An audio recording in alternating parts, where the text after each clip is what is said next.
You, Melvin A. Matibag, do swear that the evidence you shall give in the case now pending between the Philippines and Vice President Cyrus Zimmerman Duterte shall be the truth, the whole truth, and nothing but the truth.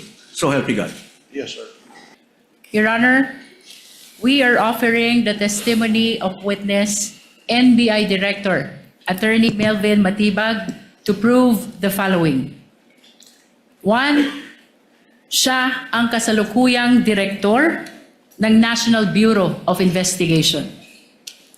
2. Matapos siyang italaga bilang direktor, may binuo siyang Special Task Force para magsagawa ng investigasyon sa patuloy na mga pagbabanta sa buhay ng Pangulo.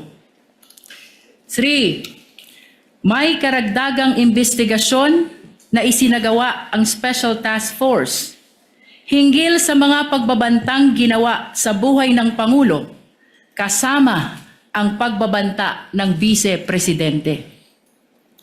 4. Ang pagbanta sa buhay ng Pangulo ay hindi lamang pagbanta sa kanyang buhay, kundi pagbanta sa pambansang seguridad. 5. Ang mga natuklasan at naging resulta ng Special Task Force mula sa karagdagang investigasyon. 6. Kilalanin at patunayan ang mga dokumento kaugnay ng nasabing investigasyon ng NBI. 7. Ang iba pang mga bagay na may kaugnayan at mahalaga sa nagaganap na impeachment trial ng Vice Presidente.